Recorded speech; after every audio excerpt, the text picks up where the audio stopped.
ti máa ń rán pẹ̀lú okay, this is Westo. Calm down. Westo. Hello. Good morning, my darling brother.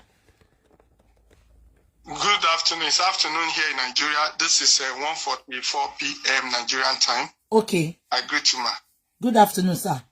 Ẹ káàárọ̀ sir. Ẹ lè sọ Yorùbá. Nǹkan tó ṣẹlẹ̀ ni pé mo láti jáde láàárọ̀ ẹ̀ because mo ní joy ẹ̀ tí Yeye Kudi pè yín lólè. Mo ní mi like ẹ̀ because mo mọ̀ pé Yeye Kudi ti praise yín rí lórí line wọn. Mo ní mo dẹ̀ pè yín pé kẹ́ bá mi tan ìmọ́lẹ̀ sí nǹkan tó ń ṣẹlẹ̀. Ẹ jọ̀ọ́ my darling brother. Ẹ jọ̀ọ́. Mi ní bí question. Àwọn èèyàn ń wò wá báyìí wọ́n listen sí wa. Ẹ bá mi ṣàlàyé clearly bó ṣe ṣẹlẹ̀ bí gbogbo ẹ ṣe ṣẹlẹ̀. Ẹ ṣàlàyé káwọn èèyàn gbọ́ because àwọn èèyàn ti ń rí yín as olè. Mo sorry o. Èmi ò rí yín as olè o. But many people ti ṣe mọ̀ pé Yeye Kudi ńjọ́ yẹn over 1,700 ló wò wọ́n. Ṣé ń gbọ́ mi? Wọ́n dẹ̀ Yeye Kudi dẹ̀ make mention language yẹn which tí mo like because mo mọ̀ pé wọ́n ti praise yín rí lọ́dọ̀ wọn. Ẹ jẹ́ káwọn èèyàn ẹ ṣàlàyé gbogbo nǹkan tó ṣẹlẹ̀ please don't hide anything. The way you spoke with me, please, my brother. Speak it. Ẹ jẹ́ kí gbogbo ayé gbọ́.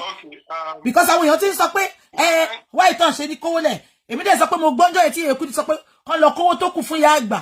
Ipe kan kò fún spending náà kò ná. Ẹ bá wa ṣàlàyé. Ó ń gbọ́ yín. Well, Mr. Bukky, I'm going to give you this honor. It is not in my style to rush out and run out for things like this, but because I have so much respect for you, I'm going to try and explain and let people be aware of what is going on. And I will be doing the mixing, both Yoruba and English, for the sake of the non-speaking Yoruba people. Well done, sir. Because I listened to that program, and I understand that Yeye Kudi also mix it so that everyone can be aware.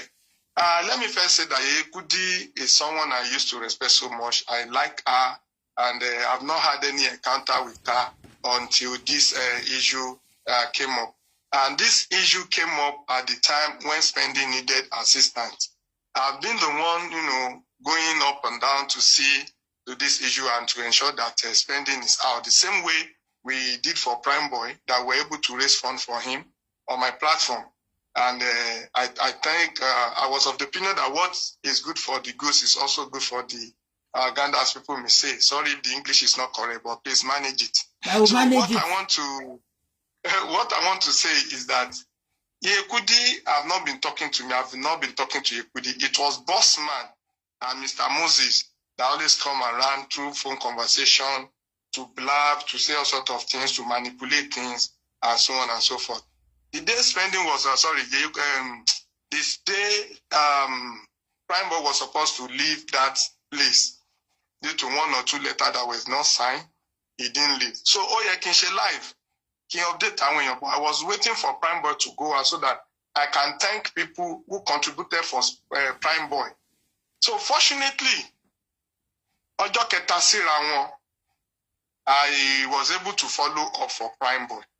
Then Prime Boy dẹ̀ gba release warrant, or they signed it out. So it was at the point of signing out, ní spending sọ pé ẹ̀gbọ́n Ọlọ́run tó lóyún fún Prime Boy, á lóyún fún mi o.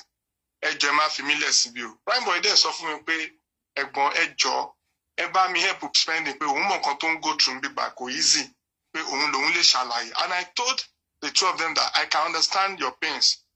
I see what you are going through as well. I don't like the fact that anytime I come here, the way you people are looking like, I don't think it's a normal human being will want to experience this kind of a thing. But I will try my best. I then told spending, I won't be able to raise anything for you now because owó tí mo gbà fún Prime Boy, àwọn tí wọ́n dáwó fẹ́ rí result owó yẹn. So if Prime Boy is able to come out and we're able to thank them, it will be easy for me to say, okay, spending is still there. The same way we did for Prime Boy, we should start. But kò ní ṣe sọ since tí kan tán ṣe ò tí ní result. So we should rather do it in such a way that èyàn kọ́kọ́ sìn. Westo, hold on. Èyàn kọ́kọ́ sìn. Also, but Mr. Moses was giving the impression that he was the one dealing with spending from Abuja. Ẹ bá wa clear bẹ́ẹ̀. That is a fucking lie. I will tell you how Mr. Moses got to talk to Spendy. It is through me. That is a fucking lie. It started that I didn't know Bossman from anywhere. Bossman just initiated the call sometimes like that. Westo, we've been seeing your work, well done, bro. You know, we monitor you, we say you are doing great. You know, all this accent to for you know, enjoy you know. But them for me, I will not send to you today. Told me like a group. But she sent you then on here, you know, yeah, man. You know, we doing well, best, man. We're going to do a lot, man. Our Baba Mohbad is, you know, going to get a lawyer, man. We're going to get a sign. A group wants to talk to you, man. And I'm like, Kima for Ogusha, Osha so Basenti son in Lojoye. O de place our cost, o de had our numbers come on. But no, so sent. Mushan, go your men Lojoye. Kilefe. They want to have some information. They want me to help them to get some things, to do some research and so on and so forth. Mr. Moses is not introduced as someone representing them in Nigeria, while others are not. Representing who? Say Yeye Kudi don't representing by about who? I don't know Yeye Kudi with them. Then no me, one more Yeye Kudi by you. I only know there is Mr. Moses, there is Bossman and others. Then, and I got to know them via that conversation. My brother, hold on, baba mi. Mo fẹ́ béèrè question kan. Ẹ sọ pé mọ Yeye Kudi ngba yẹn. Ipe Bossman, Moses and others. Please, who are the others, please, baba mi? Sister Bukky, when I mean others, I can't determine the numbers, the content, but I remember there is a lady called Lady Rhymes or something. I don't know if I got the name. There is a lady called Susan. There is another lady, I should say woman, called Victoria. One shall lórí group call yẹn mi ntẹ anymore. Later gan mi mọ̀ kan tún wá jà nínú group yẹn tán wà divided. Tẹ́bi pé àwọn kan later lọ sí A, wọ́n dúró sẹ́gbẹ̀ kan. Àwọn kan later lọ sí B, wọ́n dúró sẹ́gbẹ̀ kan. Then since tẹ́mi ò mọ̀, I don't even know kan níjà until the day Bossman was telling me wípé I've not been talking to you recently because I introduced you to some people and I see those people trying to claim you, like trying to be like they know you before I introduce you to them, you know. And so on and so forth. What I noticed is that Cherry, others reason why I didn't even know their name is because by the virtue of what I do, a lot of people attract me and I attract a lot of people. Both good and bad people will come around, which is what has been happening. It is not at my discretion to now determine who is who I go with, who I relate with, and the rest. I have my own board of directors. I have my organizations. I have 2 companies that partner with me in this. Why should I now form an association on social media with faceless people, pseudos, names that doesn't exist, nicknames? I will not be saying I have a group of people, nickname group, to be now relating and be giving confidential information. I don't do that. You know, me more, bobo woni gba e papo as boya won sise pelu Yeye Kudi or not. It was at the long run. Ni wọ́n wá sọ pé corona inquest tó ń bọ̀ yẹn, their representative is coming from Abuja. Who is this representative? Mr. Moses. Mr. Moses then engaged me to say when it comes to Nigeria, when it comes to Lagos for corona inquest, we're going to see, we're going to talk, we're going to chat. He's representing a law firm. They are having sign, they are having this, they are having that. He has interest and that. Well, no problem. Me, I'm always on ground at the corona inquest. When you come, I will see you, we'll see ourselves. It was on the evening of that day that they started this group call Noni. What they had in me more call what they said, okay, one go pay want to cancel corona inquest. I said yes, I had the same thing. There is a lawyer that is very, very active in there that I contacted, and he told me that the corona inquest has been cancelled. It has been postponed to another time. Okay. Mr. Moses need them to wani Lagos already. Well, they don't today or Madela or something. Since don't plan at wa, only return. Go kuku me. káwọn sọ̀rọ̀ kàṣegbá kàṣàwo òun fẹ́ rí bàbá Mohbad òun fẹ́ rí some people in Alausa concerning this case and the rest. Well, me, I'm also in Lagos. I'm trying to do one or two things, and I want to ensure that at least Prime Boy is bailed out from that place. Okay. The next day, we should connect, we should see, we should this, we should that, and that. To cut the long story short, we met at Ikeja inside the secretariat in the Express. He was there before I arrived there because of not a meeting there. When I saw him, I greeted him. We exchanged pleasantries and the rest. Okay, good. What happened? What happened? Said he has interest in the case, in the matter. They've been monitoring things, blah, blah, blah. So we're trying to reference, he was trying to reference the call, initial calls and the rest. I don't call Baba Mohbad anyhow. I call when I need to get information, and I don't call just for trivial things. If you need to see him, is he aware of you? Is he aware you want to come? He said, Kima worry, I could do or something. Initially, I would have been on my way to Panti, but let me call Baba Mohbad first. And I called the man. The phone was on speaker. Baba was on transit in a noisy place. And Baba said, so if you want to see me, let it be weekend. I'm not around, I'm not available now. You can hear noise. I said, Mogbo ariwo.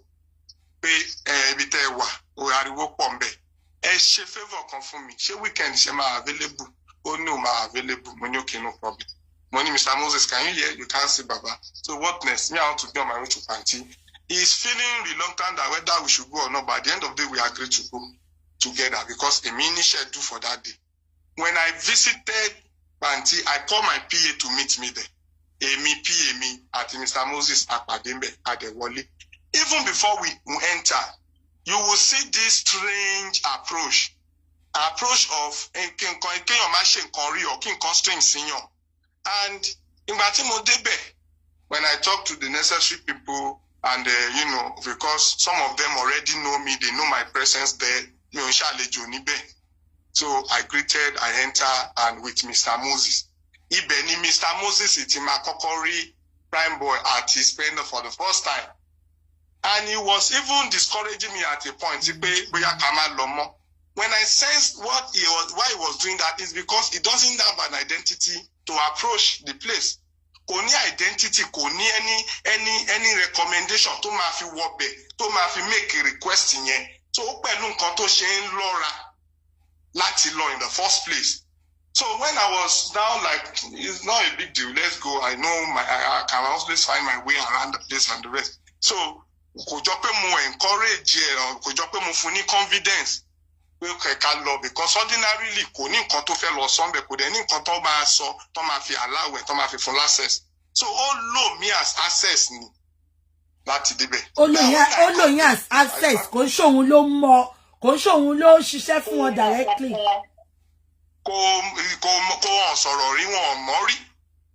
As a matter of fact, when I got there on that day, Baba Prime Boy was available, the lawyers were there, and so on and so forth. Even the lawyers were so reluctant to relate because they don't really know what this, that visitation is meant for. As a matter of fact, introduce these are interested person from Abuja and who represent the law firm and to this and that they are because of Bush introduce and see me big back pay and one were in charge of lawyer and so on. In fact, more believe one back up pay where I'm gonna buy lawyer from Baba Mohbad because when you present around oh my God, well our boss man here, then you pay Baba Mohbad you they made me understand that they painted it in such a way where I won't decide in country Baba only share anything without them. The mistake I did is that I didn't even further check on the Baba to see Baba share my one and I think I didn't do that, but that's that aside. Spend the who is this person? They are interested group is representing an interested group if it came from Abuja. As a matter of fact, based on ways of Moas of spending the flight is going to look just to come and see to this issue and the rest. Ṣé mo pé Mr. Moses pè mí sẹ́yìn, mo fi Ọlọ́run búra tí mo bá parọ́ mọ́, Mohbad, you are not alive. I know your spirit is strong. Your spirit should deal with me if I'm lying. Ẹ mọ̀ pé pè mí sẹ́yìn, Mr. Moses ní, I'm not a lawyer. Mi ń ṣiṣẹ́ fún lawyer. Òun ṣiṣẹ́ l'Abuja, òun láṣẹ́sì sáwọn ọ́fíìsì kan. Bóyá ó sọ̀rọ̀ Amnesty International kan báwọn lè kọ lẹ́tà síbẹ̀. Òun lè ṣe kíni. Mo wá ṣẹ̀ṣẹ̀ rí bí ẹni pé ó ṣẹ̀ṣẹ̀ fẹ́ mọ tó ṣẹlẹ̀ láti máa fi mọ where to go. Láti máa fi mọ what to do. Láti máa ṣẹ̀ṣẹ̀ wá máa sọ pé kíní kan ó ti pè mí rí gan sórí kan bóyá lórí live mi ní TikTok tó ń sọ wípé we can sign a petition and the mo wá níta ló fẹ́ kọ petition ó ní àkàrà mo ní èmi ni máa sign èmi Jaloba family ni. Why should I be the one to sign petition in what name or as what? My own job is to do a professional work and do investigation and let the public be aware of the update of all these proceedings.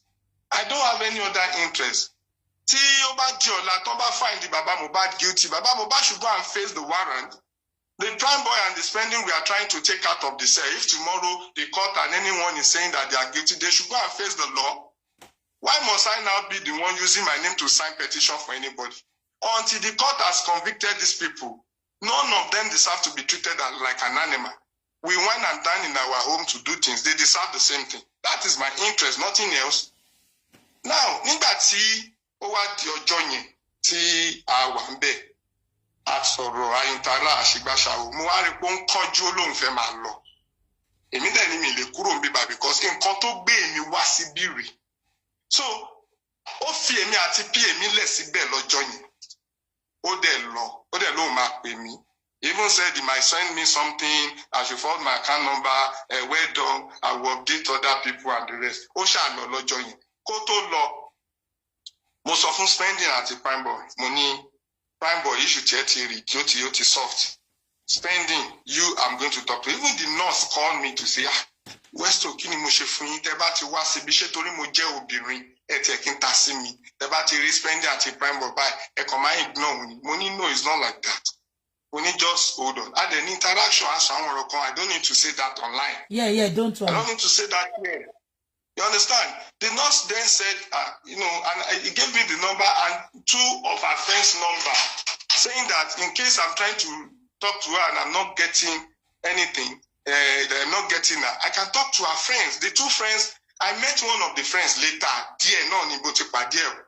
and the other friend, I remember I called her and I noticed she was busy, but because I don't have too much to do with them, I don't do some cheats. I just let go. Now, when I was talking to the nurse, Mr. Moses was telling me to leave the nurse, not to talk to the nominee, well, your job is not my job. I know what I'm doing. Now, nígbà tí Mr. Moses wá fẹ́ máa lọ tó dágbére, ó wá sọ pé okay, nọ́mbà tó ń bá máa bá sọ̀rọ̀, nọ́mbà family, nọ́mbà lawyer, nọ́mbà ìgbà, nọ́mbà àwo. Anyway, no problem. PM gba àwọn numbers yẹn, ó keep it. Mr. Moses ní kó forward ẹ̀ sóhun later, ìyẹn lóhun ti gbọ́. Mr. Moses he left there and he left me there. I left that place around maybe 7:30 to 8. And I was trying to look for where I would sleep before I later got a place to sleep that day. Now, the next day, I was calling Mr. Moses that he didn't even check on me to ask me when I left that place, what happened at Westo Yeye Kudi. She next day gone abi joketa. Abi the next day, like the next day. I should tell my PA that he has dropped a message for her to do some things to him, that I should remind him, I should remind her. I said, really? I said, okay. And I called my PA. What is happening? Mr. Moses said he dropped a message for you. What message? That one now told me that he said I should forward spending number, forward spending brother's number, forward spending's family's number, all the contact that spending give. And I told that one that, why is he sending me to you to forward it? Why is he not asking me what he wants? Like, okay. And I told that one, don't ever try it. If you do it, there'll be problem. And he said, no problem. And now call Mr. Moses again to say, I've talked to my PE. This is what she said. This is what she said. This is what she said. Why can't you ask me for what you want? Why asking? To cut this short, I forwarded that number of lawyer and the number of someone's on my own message. I just remember I sent 2 numbers to, okay, spending number and one other person's number. Maybe the brother. Okay. Spending brother don't share any civil servant. Okay. Báwo lọ̀rọ̀ owó ṣe wá jẹ́ mo fẹ́ ọ̀rọ̀ owó yẹn gangan là. No, I'm coming now. Hold on now. Okay. Ẹ má jẹ́ ká rush. Okay, bàbá mi. Mo ń bọ̀ ẹni sùúrù. Okay. Bẹ́ẹ̀ ilẹ̀ pè mí ẹ kú mọ̀ pé mi kì í fẹ́ sọ̀rọ̀. But tí n bá dẹ̀ ti fẹ́ sọ̀rọ̀ báyìí. Ẹ kúkú sọ. Bẹ́ẹ̀ni. Ẹ máa sọ. Let me just, because I have some things I really want to. Okay, ó dákẹ́ clear because step back clear.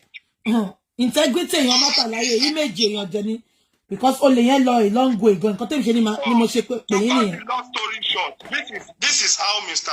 Moses got to know how to spend this number. So now cut the long story short, after that day, I've not been talking to Mr. Moses. He didn't call me. I think there was a time I missed his call. There was a time I called back. He didn't also, pick my call. We used to miss our call until I decided not to say anything and talk to him again. Maybe because he said he's going to appreciate me that day that he didn't know. Maybe because he said because of the fact that I gave him access and the rest, I don't know. I just let go. Now, to cut the long story short, that information that is happening between Spending and Mr. Moses, I don't know. Or maybe because they've been having conversation, he's now getting back to his people that he has been interacting with Spending. And is the one like trying to talk to Spending. The day I took Mr. Moses to Panti to use my access to enter Panti to see Spending was the 3rd time I will be in Panti on the case of Prime Board and Spending. Ìwọ tó ṣe lọ rí wọn lọ́jọ́ kan ẹ̀kẹta tèmi máa lọ rí wọn lọ́jọ́ lèmi nìyẹn. You understand what I'm talking? So because ó ti sọ fáwọn kan bí gbà pé òun lòun lọ síbẹ̀ òun lòun ṣe gbàṣàwo. I remember someone once told me, Mr. Moses created access for me, kini community Mr. Moses. Èmi máa ti ń ṣiṣẹ́ tèmi kí Mr. Moses gan tó mi mọ̀ gan, bossman gan ló pè mí ló wá di gbogbo sórí call. I don't even know how bossman got my number, but that is just by the way. To continue as in to wrap up, because long story ni. Conversation yẹn ti pẹ́ gbogbo wo sọ̀rọ̀ mọ́, relate mọ́ until ọjọ́ tí Prime Boy fẹ́ jáde. Lọ́jọ́ tí Prime Boy fẹ́ jáde about 2 weeks ago, if not more than. Ó yẹ kó ti jáde ní 3 days before ọjọ́ tó jáde. There was a delay. One, okay. Since there was a delay, let me hold on to the day tí Prime Boy máa jáde. King Kufishe live. I don't just want to be going live, and people will be asking me what happened, and I'll keep saying Oshiwambe. Go back 1 week, take. For that 1 week, I will not even go to do live. I won't go to TikTok. I won't talk anywhere. I just want this guy to that day. And I've been telling my people that we are going to be happy and celebrate soon. And what is our celebration? We pay Wahala wa. So that day, he just chatted me and said, bro, I think today will be today because yesterday we had a battle about my bill, like my release warrant. And I said, really? And immediately Spending updated me to say, bro, Prime Boy is about to go out, so please don't forget about me. I said, no problem. And I engaged Prime Boy. What's going on? We started talking. And, I was so available to follow all the process from A to Z. And at the end of the day, when I was waiting for Prime Boy to check out, I was already thinking that Oroti Spending saw shocked me because only I will be left alone here. And it will not be good. Go out with me, Olon to shitini, to shame to loan from Prime Boy, to shitty Prime Boy. She no, Olon ya loan for me. And I replied that guy immediately. Money Spending. Money try understand me. Timba lossy page me missing. And I started raising money again. People who contributed for Prime Boy will still continue to ask me questions. But glory be to God, he's on his way out. To Bati Bota, trust me, Oroma don't so. and people can now appreciate the fact that will waste, it will be very, very easy for them to do more for you, especially. But then no problem. Won't you go? I don't know how a call about boss man came. I remember I said, it's been a while, bro. Or anything. The first thing boss man told me is that, man, Westo, man, and the reason is this, man. I introduced you to some group, man. I noticed the group are trying to claim you, man, and I decided to go my own, man. And, when you understand the group, what I noticed is that you normally talk with me before, you've not been talking to me. You say, no, that's not a problem. That's not a problem. How are you doing? What's up? What are you doing? You go see what's up. I love I like on Facebook. Westo. Monico, see what's up, presently as I talk to you, any moment from now, Prime Boy will be out. Say, no, it's good. Please don't announce it yet. We need to provide an hotel. We need to provide him a Lekki beach. We need to provide him a Ajah beach. Okay. He has to be in a safe place. When you go, interest in me saying, I wish he's spending on Dubai. It will have been so sweet. Because spending only needs some things, one or two things to come out. And he said, what? I said, well, as far as I'm concerned, it's money. And the 3 surety, according to spending, are completed. And for those 3 surety to complete all that they need to do, he needs money. And he said, like, how much? And I opened my chat. I didn't open to him. I was reading from my chat because I don't want to miss any. I don't want to feel, I don't want to yokuru. And I was reading that based on my conversation with Spending said he needs like 2 million naira. But if he can get 1.5 with what he has tried to do now, it will go a long way and he will be able to process what they need to process for him to be out. And he said 1.5. I said, based on our conversation, Spending said if he sees 1.5 with what he is expecting, it will be, about 2 million naira that will take him out. At the end of the day, now said, okay. That won't be a problem because we have a way to do that. In which way? I'm only waiting for Prime Boy. This is not even a big deal for me. Within 30 minutes on my page, this money will be completed. But who can touch me? Christmas. No. If we can raise that money, that means it won't be dead to Christmas. I said, I hope so. And I'm willing to go live as soon as Prime Boy is like, no, don't go out there. We need to protect him. No, they could unleash him. They could attack him. They could get him.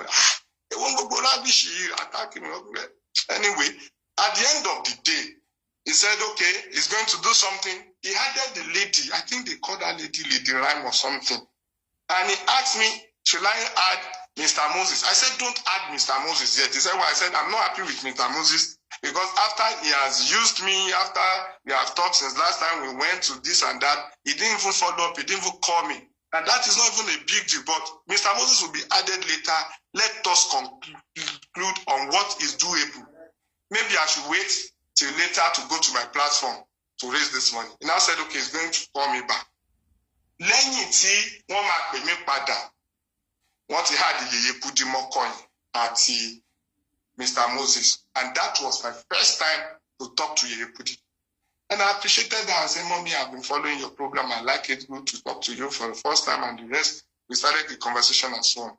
And Yeye Kudi said, Mr. Moses, Prime Bossman has briefed him on what is happening. That Kilo Shele, they explain for that Prime Boy will be out. Prime Boy will need problem.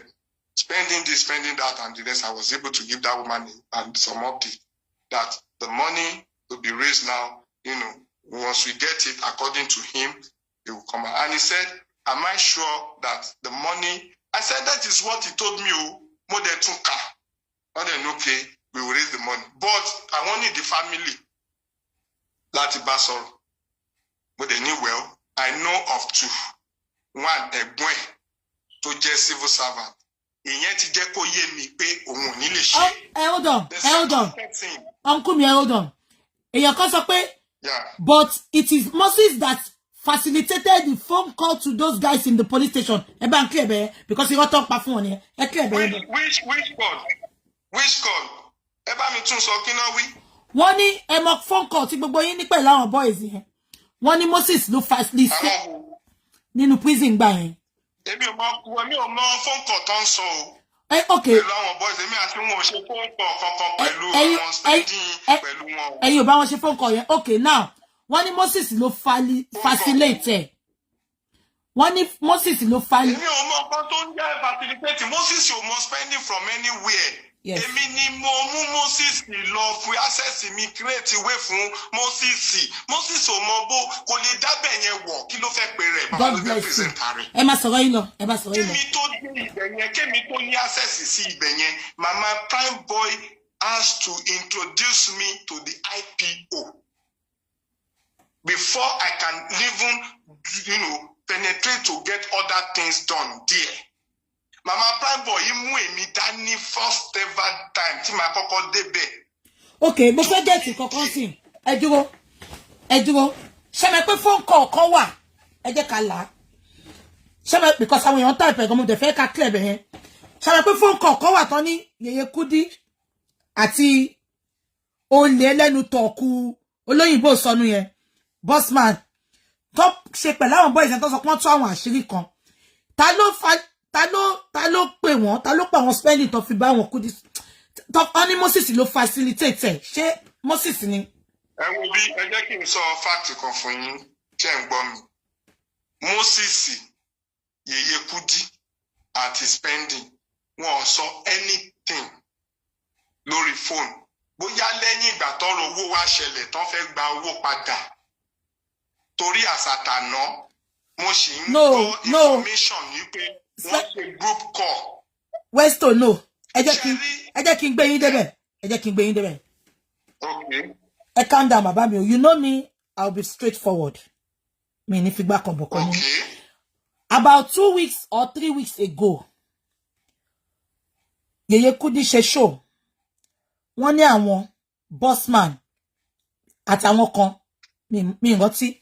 Wọ́n ní wọ́n bá nurse spending àti kilo kabo boy Prime Boy wọ́n náà bá wọn sọ̀rọ̀ nínú prison. Ipe Moses ẹ má yẹ ká long ẹ jẹ́ kí n ṣe báyìí, ẹ jẹ́ kí n ṣe má kí n dà yín láàmú. Maybe after I dropped the number to Mr. Moses. Maybe.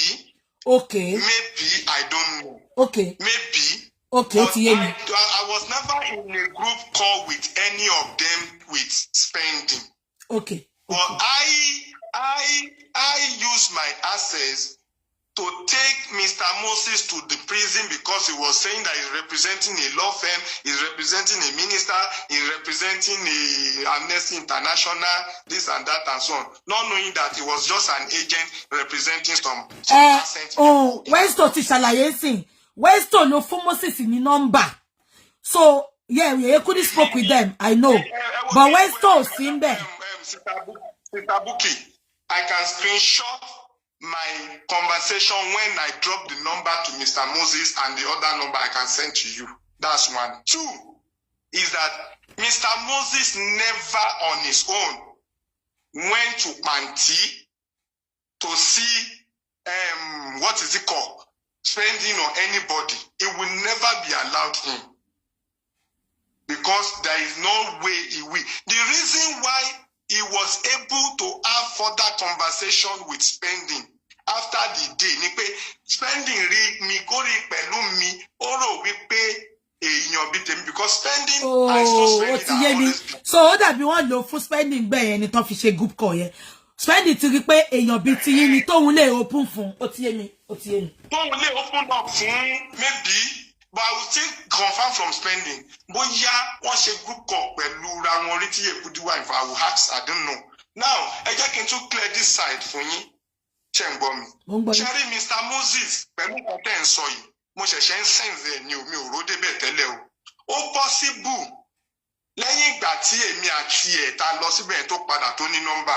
Ó possible kó ti lọ blab fún wọn. Bóun ti wọbẹ̀ yẹn. Ìgbà ti ṣẹlẹ̀ àwo ti ṣẹlẹ̀ òun ní access. Bóyá òun náà ló fà ló fi lọ rówó gbà jáde lọ́wọ́ bàbá Mohbad láti máa nóhun fi ń ṣe run around fún wọn. Ẹ jẹ́ kí sáré kọ́ mi bẹ́ẹ̀. Ẹ jẹ́ kí sáré kọ́ mi.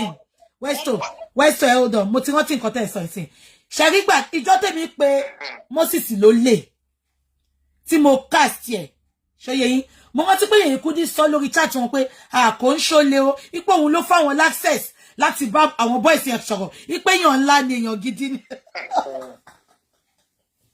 ṣé mọ̀ wípé nǹkan tí kò yé Yeye Kudi èmi gan ṣẹ̀ṣẹ̀ ń sẹ́ǹsì ni ṣé rí máa sọ àwọn nǹkan kan nísinsìnyí mi ìfẹ́ sọ̀rọ̀ tẹ́lẹ̀ ti ṣí mi lẹ̀ ti fẹ́ kí n sọ̀rọ̀ àwọn ẹgbẹ́ wa débẹ̀. now ṣé rí nígbà tí Mr. Moses tí ó bẹ̀rẹ̀ issue òun fẹ́ bá wọn sọ̀rọ̀ òun fẹ́ ṣe gbàṣàwọ̀ bí èmi sàn kankan fún mi mo wish kó wà lórí ikọ́ yìí ó ní wípé òun ò trust man yìí o mo ní really mo ní bọ̀bí ìwé tó fi sọ̀rọ̀ tó fi lè mí kalẹ̀ available pé òun fẹ́ wá sí corona inquest dẹ̀ wọ́n dẹ̀ cancel ẹ̀ wọ́n wá fi òkò kan pẹyẹ méjì by saying rather than going back to Abuja jẹ́ kóun kúkú fi òkò yẹn rí bàbá Mohbad ò wà available kóun wá tún fi yẹn rí prime boy àti àwọn tó wà ní sẹ́ẹ̀ pé èmi feel wípé I'm looking for my own within my own space my own spirit pé èèyàn tó fẹ́ ṣe lè kó má jẹ́ wípé ó ní good intention èmi máa ń tètè fọ́ fún energy èèyàn torí máa ń concentrate lórí positive things ni so mi ò kí máa really create time láti máa check èèyàn pé èèyàn burúkú léyìn mi I don't have time for it but táwọn èèyàn bá ṣe ó máa ń surprise me because from this conversation now it is obvious that Mr. Moses has gone to tell those people that he has gotten access, he's been communicating. So the call that you were talking about, it is possible that they had that call, but not with me. That call must have been after Mr. Moses was able to get the access. Okay. To that number. Okay. I can screenshot the number to you. I can invite my PA to tell you how he has tried to get those information from my PA. Now, let me go ahead. Nígbà tí mo wá pè bossman lọ́jọ́ yẹn tí wọ́n gbé Yeye Kudi wọlé tó wá sọ wípé okay they need the family member.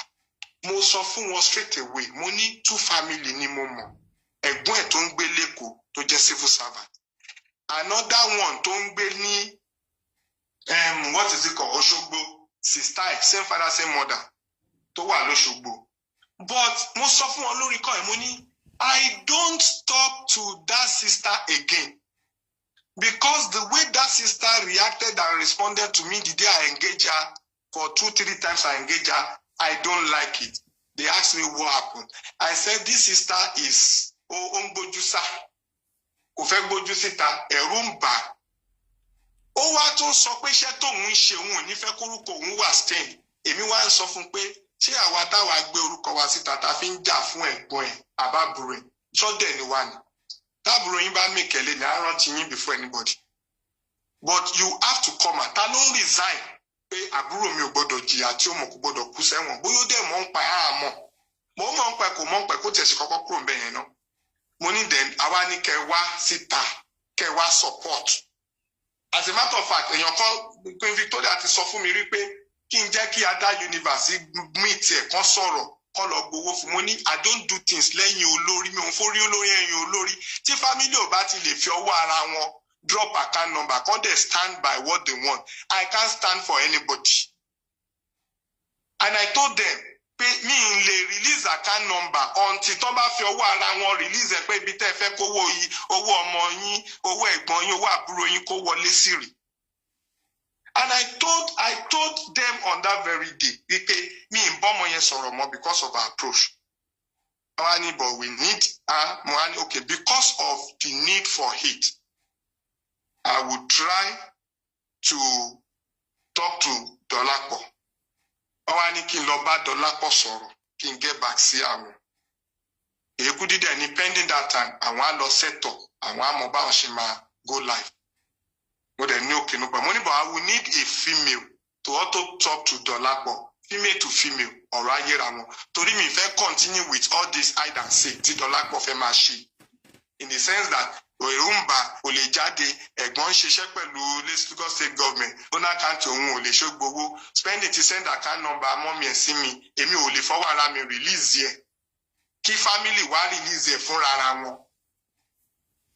Wọ́n dẹ̀ ní kí n lọ bá sọ̀rọ̀.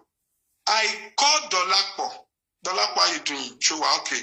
Ó ní kí n má bínú pé ó yẹ kóun ti pè mọ́ níwẹ̀ mí bínú. Ṣé o ní update lọ́wọ́ nípa brother ẹ̀? Ó dẹ̀ ṣàlàyé mo níwẹ̀ the same update I have pé ẹ ti rí ṣọtí mẹ́ta. Ó kó owó tán máa fi settle àwọn ṣọtí láti fi get àwọn document and the rest. Kọ́ lọ confirm sí ọ̀fun and all that. I'm fine. This money, you still want us to support you for it or you have your way? Àwọn olóhùn ní support. But why are you not willing to come out? Tó ti ń dìjà wá tipẹ́. Ó dẹ̀ explain oníṣòwò oníṣojú mo ní oníṣojú. Why? Ni pé you have to be there for people to hear from you and to know that family is involved. Money, this does not stop your brother to face the warrant. Oba are guilty at the end of the day. So then no problem. Money fine. I'm going to drop your number to a lady that will talk to you. That money will be raised and you need to also be aware of it. Modetiba brothers or Leko one can reach us, which is what I'm doing. Only pay one for the confirmation. But then no problem. Mo de drop number here phone. We are in talk with lady rhymes here. But this is the laptop number. I've spoken to her and the rest. Mo de expect to pay okay. One group call. I'm at your one. One or two other distractions one for me from business, from colleagues, and so on. Lori and cost me. We must drop money to find out update. We are want to buy dollar cost or more pay. Want to lori group call. Want to send the invite to see me tell me join. We must join by. Èmi kàn tẹ́ bẹ̀rẹ̀ sí ní sọ̀rọ̀ lọ́n tẹ́ mi pé Dọ́lápọ̀ good that you are here. Boss man or the driver alpha Ṣẹ́tí bá Dọ́lápọ̀ sọ̀rọ̀. As she agreed to stand for the brother to be able to. The next thing tí màá gbọ́ ni pé Westo, you are live. Yeye Kudi is live already. Your voice is being heard on the internet now and the rest. When you really wow, it's okay. Then I just went ahead to say, Yeye Kudi, thank you, Dolapo, thank you for standing for your brother. And I want to appreciate everyone for this. And going forward, the essence of this is to ensure that since Prime Boy is sorted, we need to start trending, blah, blah, blah, blah, blah. And I commend Yeye Kudi. I told all of them that, okay, we shall continue to get justice, find justice, no retreat, no surrender, which is always my stand. No justice, no peace. Yes, that is what we demand for, and that is what we must get. And I was like that on that very page. That's all. That's all. Some people were contributing my money, and some were even saying, oh, well, so thank you, we appreciate you. I sent you, one should be for you and the rest. I was even of the opinion, I get contribution to me, not see and the rest. Even some people were like, oh, I've been hearing Westo, I've not been talking to you. I don't even listen to his program on TikTok. I'm not in TikTok. Please, what is your handle? And I tap it there that my handle is Westo for life. You can go there and the rest and blah, blah, blah. Oh, yeah, me lẹ́nu ní ìkẹta tí Yeye Kudi call me out. Don't sọ pé èmi tún boast lórí page àwọn. Èmi tún mention orúkọ tèmi, èmi advertise ara tèmi. Like, ẹ má bínú sí yẹn. Ẹ má tẹ̀tí jẹ́ kí n lọ sí. Ẹ má sọ̀rọ̀ lọ. Ẹ má tẹ̀tí jẹ́ kí n lọ sí bẹ́yẹn. Okay. Now, nígbà tí a ṣe tán ní ọjọ́ yẹn, bóyá ọjọ́ kejì ni o, because ó dà pé ó ti wọ alẹ́. Mo rántí pé mo lọ sí live that same day. Mo dey announce fún wọn pé, thank God Prime Boy is out, and people were shouting like, oh, well done, Westo, thank you, God bless you, all the soldiers on the battleground and the rest. And I started appreciating people. I even mentioned your name. Anti-Tenny Omologo, Bukky, JC, Ada Universe, Anti-Comfort and the rest. I like you. And I want a special appreciation, to go to people to appreciate, especially, Yeye Kudi, who has decided to use our platform for spending. That it will have been another battle, another journey for us to raise money for spending. But fortunately, Yeye Kudi has taken it upon herself and has done that. Please, my people, help me to appreciate. Even my people were going to Yeye Kudi's page on that very day to still pick the account number and still add their own, because they were happy that the one we did for Prime Boy, OT yield result manifest. And likewise, every other pages, even Anti-Tenny Omologo gone, she was so happy. And she called me to say, oh, Westo, well done. I want to not lose sorry, I can't lori page Yeye Kudi. I will not drop over full spending. Well done, let's go there and the rest. Otom. And that money was going there. And all my people were aware. I made it known to everybody, everyone around the world, that money came from Yeye Kudi's platform. And I told spending. The next message I dropped is that, hello spending. When you are free, check your phone and your alert. Money has been generated for you through another platform, not on my platform. Let me get the update. I can screenshot this for you, ma'am. Hello, Tony pay means of spending. And that is the reason why I was quite like, what are these people saying? Where are they bringing this narrative? Moses said, "Telenu bumbu yẹn ló lọ parọ́ fún Yeye Kudi." Anything wrong? Me this ọ̀rọ̀ rehearsal ni mo ṣe ń ṣe omi tí sọ̀rọ̀ rárá. Ẹgbẹ́ wa débẹ̀. Ṣáwámọ̀ kan tó ṣẹlẹ̀ lẹ́yìn ìgbà tá a dá owó yẹn ní alẹ́ ọjọ́ yẹn. I think ọ̀sán ọjọ́ kejì mo pẹ́ kí n tó sùn. Nǹkan bíi 4 a.m. Nigerian time ni mo tó sùn. 5 ó kó nǹkan bíi 9 kọ̀ọ̀kan ló jí mi mo dẹ̀ wojú ẹ̀ kọlù bossman mo ti rí miss call rẹpẹtẹ kí ni mo máa gbé fún báyìí. Hello Westo, what is wrong with Dolapo? Since yesterday are we the one to call her to give us update of the account? What the man fuck, man? In fact, Yeye Kudi is boiling, he is hungry. Yeye Kudi is going live to go and expose everything. Now expose what? Who are involved in what is she exposing? No. This guy is ungrateful. She needs to tell us what is happening to the account. What does it take her to give us update? When they needed money, they begging. Now they got the money, they want no one to communicate. It will last to for him to go to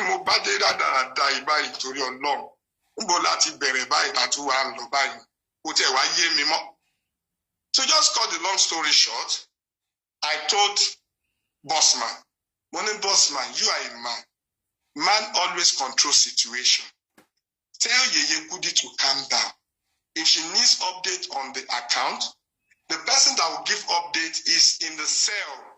But the mama is there in Oshobo. I said, this mama is an old woman. But Dolapo is there that can get us the detail. But you cannot tell. Maybe they don't even have phone to do detail. How come it is going to be coming from spending that is in the cell? The reason is this. Spending account has been frozen. A lot has happened when he was in custody of police. And because he will need some transaction, he decided to have the ATM of that mama and the account number of that mama. They looked in on his phone so that everything comes to his phone. Wait for him. He's going to give updates of everything.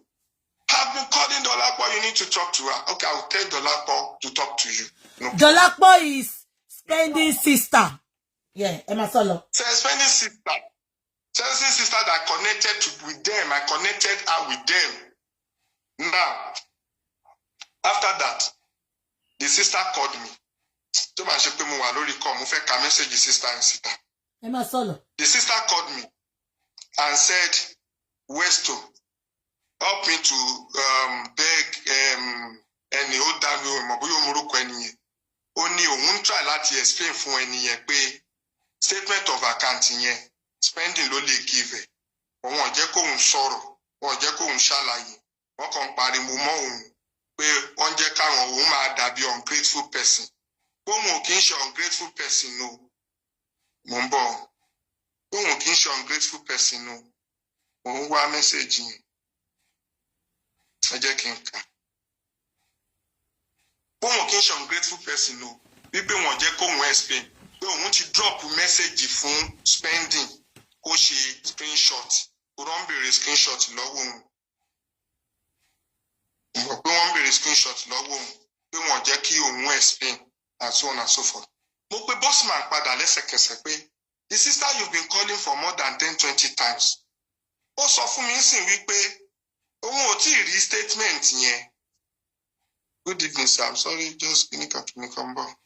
Veka message. Bossman ló ń pe àbúrò spending o. Ipe I want the statement. I want the statement. Òun ló sọ òyìnbó yẹn tó ní I want the statement tó pè láàárọ̀ tó pè lọ́sàn tó pè lálẹ́. Bí ipò dáwó bí ipò òun ló lówó. Ó lè. Ẹ máa gbọ́ message yìí o. Evening sir, ẹ ṣé ọjọ́ sir. Please sir, one uncle called me now that another money has entered the account, but he didn't allow me to explain to him that Sadiq is the one that has access to the account and he's not yet online, but I already dropped him a message to help me check and give him feedback. Please help me beg him because I don't want him to see us as ungrateful person. Dolako's trendy sister. This is the message from Dolako that I'm reading. And I called immediately to say, please and please, Ejo, eba mi sọ fún Yeye Kudi bossman, kí wọ́n calm down. But Yeye Kudi must update the public. He needs to tell them the amount of hatred. I said, wait, bossman, if Yeye Kudi is saying that, I'm not saying he doesn't have the right to do. But why can't you talk to Yeye Kudi that, hello ma, I'm trying to contact the family. I've even informed Westo, but he said he's going to also get back and I'll continue to follow up. Pending that time, tell your fan or your page people that thank you for the contribution. We are still working on getting the statement of account. We'll update you shortly. But until then, I want to appreciate you all. No problem. Justice for Mohbad and the rest. Will people slap Yeye Kudi for that? Is that not going to be making sense? Why must it be, he has to be screenshot, he has to do this, he has to do that? That is not even a problem if you want it. But the many meetings law, I got a screenshot from Spending himself. Because I already dropped a message to say, Spending, how much is the total money? Let's know. The screenshot was forwarded to me. It was forwarded to Dolako. And I remember that, they forwarded the screenshot to themselves as well. This is my message. Hello, bro. Good morning. Please let me know how much has entered your account. Some money has been pushed there for you. By now, the money should have been completed for what you want to do. Hold on. Yes, account to Mama Agbada account yẹn. But our Westo lo the card yẹn wà. Because Westo le need your work. Spending. So what? Our spending. Sorry. Spending account, but what's the block account? So account to Mama Agba, love for what you see. Card de wa lọ́wọ́ spending nínú prison be show yin nǹkan tí spending no ṣe lè account ẹ ní pé wọ́n ti block account ẹ. So òótọ́ ni Yeye Kudi sọ account to Mama Agba lọ dáwó yẹn sí, but Dolapo wá jẹ́ àbúrò spending. Òun ló ń bá wọn wo gbogbo nǹkan tó ń ṣẹlẹ̀. Ẹ̀gbọ́n spending obìnrin ni Dolapo yẹn. So òun ni bossman lọ pè ní ìdájí kílẹ̀ tí ẹ̀ tó mọ́jọ́ tó dáwó pé send us account Yeye Kudi needs update kò tí ẹ̀ jẹ́ kọ́mọ yẹn wá gbádùn mọ́ ìtorí olè tóun fẹ́ jẹ ìjẹkújẹ tó fẹ́ jí inú owó ló ṣe é ṣe yẹn tí Yeye Kudi ò dẹ̀ mọ̀ ẹ máa sọ lọ. Now let me go ahead though. Now Spending now said this is the balance in my account. Spending sends a Lulu send no screenshot in here down. Or send maybe the one I'm seeing here, the screenshot I have here is 5,314,500 and something. Now I forwarded that to Bossman. I forwarded that to Yeye Kudi. I just forwarded to them anyway. Okay. And I believe that Dollar not to send the same one. And that is it. Bóyá ló pé 30 minutes or bóyá ló kò pẹ́ ṣá group of Beren. Now the money is there. I remember that he said he needs 1.5 to 2 million. Eduro. Now, ìgbà tó send the screenshot owó yẹn fún wọn 5.314 million. Oh, ta ló wá pè yín yẹn? Ta ló wá sọ̀rọ̀ yẹn? Bossman. Ẹ máa gbọ́ nǹkan tí Bossman sọ o. Lórí group call. Ó yẹ máa sọ lọ Westo. Kó tiẹ̀ tó di pé pè mí, mo ti skip Bukky. Ibi tó ti sọ pé the money is more than that. That iye tó wọlé, ó ju iye tí ó send lọ. That more receipts are still coming. I have a receipt. I'm doing calculation. I'm this and that. Yeye is still getting receipt. He has to give us update, time to time update. The money is more than the amount that is screenshotting to us. Even if the money is more than, some money will drop later, some will skip. The international transaction that some people are doing from abroad, some app doesn't deliver immediately. So you might be right. If this money is increasing, it's not our business. No, it's our business. Is it okay?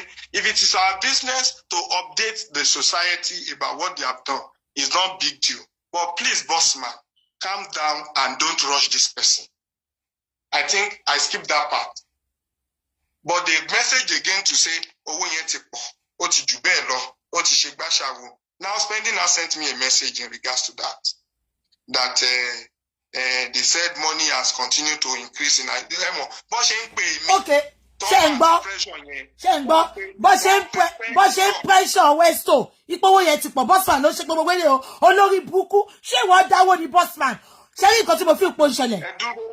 Ẹ ní sùúrù náà hold on bí wọ́n ṣe ń pè mí wípé kí Spending máa ṣe screenshot owó ti increase bẹ́ẹ̀ náà ni wọ́n ṣe ń pè Spending tí wọ́n máa ti pressure lé òun náà lórí wípé owó yẹn tuntun pọ̀ sí pé kó máa fáwọn ní update ṣe understand. mo ń gbọ́.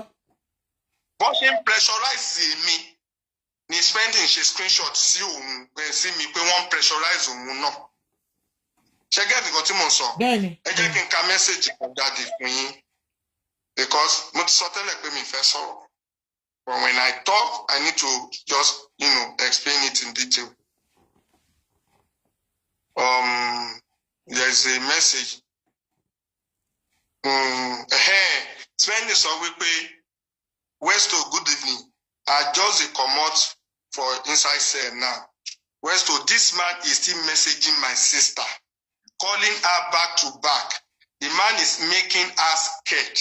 He said some money had been sent to the account again. It is only 100K that I saw that entered in addition. Please, I want to be talking to you only. I don't know what keep talking. I don't want to keep talking to him and giving him any update because he's stressing me. Wani, okay. Do you have the screenshot of the update? Emigo, motun foko. Emigo tun bi. Wani, only yes. Money. The 100,000 naira addition and the update, can you forward to me? Omoyede, I will give you detail. Omoyede, she screenshot yẹn sí mi. Owó yẹn wá jẹ́ tẹ́lẹ̀. Owó yẹn was 5,333 something. Ìgbà tó ọmọ yẹn wá ṣe update mi, ó wá jẹ́ 5,434 something. You understand? Yeah. Ó wá fi note sísàlẹ̀. Ó ní bro, you should let them know that you misunderstood me. I only said Shorty are collecting 2 million. I didn't say that all I need for the case is 2 million. Any money I spend for this case, I will let you know how much I have left there. Spending sent that to me with screenshots. And I said, hello, Spending. Relax and put yourself in order. You need to have a peace and the rest of mind over there. Your health matters. Relax, I'll get back to you. That's my message for that guy. I can screenshot this and send to you. Now, to not cut it short, I want people to be listening Daroshimbo. I have a screenshot here where Mr. Moses is saying, don't spend more than 2 million. For God's sake. Hold on, please. Hold on, Westo. Hold on, Professor Kokon. Lẹ́yìn tí bossman tó ń pe ẹ̀gbọ́n bọ̀bọ́ yẹn tó ń pe ẹ̀gbọ́n Spending tó ń da kọ́ọ̀bù tó ń ọmọ yẹn gan wá àyà ọgbọ́n yẹn gan wá ń já. Now ẹ túbọ̀ nǹkan tó sọ pé Moses sọ o ọ ní Moses tún send the message to Spending pé kò gbọdọ̀ ná ju 2 million ní owó yẹn lọ. Bọ̀bọ́ yẹn ò dẹ̀ sọ pé 2 million lówó ó sọ pé àwọn ṣọ́ọ̀tì máa gba 2 million. Kí ló kọ Moses àti bossman tó fi ń pàṣẹ ṣówó wọn ni tó bá tiẹ̀ máa pàṣẹ Yeye Kudi ló jẹ́ kó pàṣẹ Yeye Kudi àwọn bíbù ikọ̀ ń lo Yeye Kudi ni both of them are scammers. I keep on saying it. Wọ́n kọ́ Yeye Kudi ò dé lọ sí platform. Sister Bukky, mo ti forward àwọn screenshot yìí kan sí yín kẹ́ lè rí. Ọmọ tó wà ní prison tó need the help ẹ̀dẹ̀ ní lára ẹ̀ sọ pé kó máa mú kí ló kàn wọ́n bẹ̀ tó sọ pé 2 million ní kó náà ṣe fẹ́ pin ní olè Moses bó ṣe lọ gba 200,000 lọ́wọ́ bàbá Mohbad nìyẹn. Tí ìṣàdélé tó máa bí yín nínú ni mo ṣì máa sọ létà gbélé tẹ̀sí ń gbọ́ yóò tẹ̀lé bí yín nínú and I'm sure pé you will not be the only one to bínú. A lot of people will bínú by the time I land. Ẹ máa sọ lọ. Because I want to be, I've been doing big boys, as in gentle boy, like good boy. A lot of people have been saying this, that, well, so your good boy will push you into trouble. Don't do it. Face people and fight them when they need to be fought. And I said, it's not my way. I'm not trained like that. Professional doesn't fight anyhow. I have my stake. Like I do my investigation thoroughly. I'm an investigative journalist. I don't work anyhow. I have board of directors. I have my lawyer. I consult whenever I need advice. I don't go dirty with people. It's not the way. It's not the way of a professional. I used to say this, and that is the reason why I was unable to come out to start dragging these people since. Unfortunately, a slight attempt of an hunter to catch the bushmeat. Now the bushmeat is feeling like the owner of a farm. You understand? That is not even where I'm going. I can continue. So if you thought of what issue after all this, they now started the group call. And all the group call was centered on he must not spend more than 2 million. The remaining money was be pulled out into another account. And I said, which account is that? Account will already get balance. I'm coming, not done. Okay. I will not be part of people that will pull money out of that account into another account. I said it and shouted, oh, me hello, case. My two directors are my witness to this call. I told them that I will never be part of those people that will pull out money from this account. After we argued, there was another conversation again that they added Yeye Kudi to the call.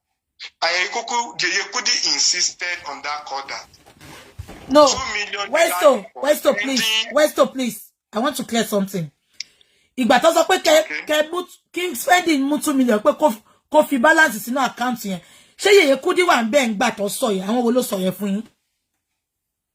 Nígbà tí wọ́n kọ́kọ́ bẹ̀rẹ̀ conversation yẹn, I remember Mr. Moses was on the call. I remember there's one Lady Rhyme or something. And I remember the call was initiated by Bossman. Yeye Kudi ò sí lórí conversation. Okay. Conversation here was the money, the excess must not be touched by spending. 2 million naira for spending. As a matter of fact, Bossman was trying to cut it to 1.5 million that he said that he needs. And they can now add up to say, okay, 2 million naira to him in total. And the remaining money, he must not spend it. He must use it for justice for Mohbad. And for justice for Mohbad, he has to leave the money and will decide where the money will be pushed to. Unfortunately for Bossman, he mistakenly told me that part of what they meant by justice for Mohbad is to give money to some people that are running around, that are going up and down, that are running helter-skelter on this case. And I asked him like who? And I asked him like who and who? He said, someone like Mr. Moses, someone like even you. There are people that they have been sending to go and get some information, they finance them. That even the day Mr. Moses came to Lagos from Abuja, the 200,000 naira that he collected from Baba Mohbad, is it not part of it that if we can get this one out for justice for Mohbad, they will not need to be taking money from Baba Mohbad's account? I said, Bossman, are you saying that you collected money from Baba Mohbad? He said, yes now. Is it our money we'll be using to do it? I said, Bossman, Baba Mohbad will need that money.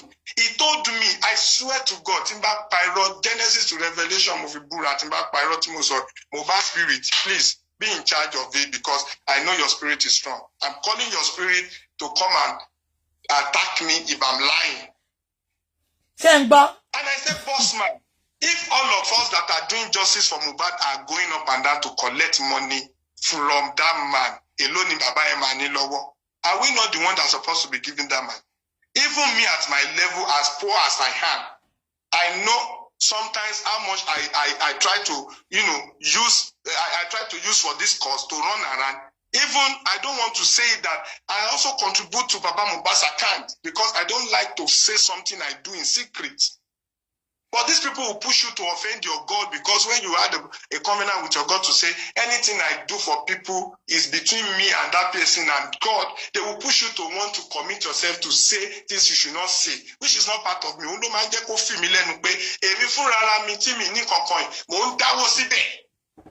Ìwọ wá ń gbowó public.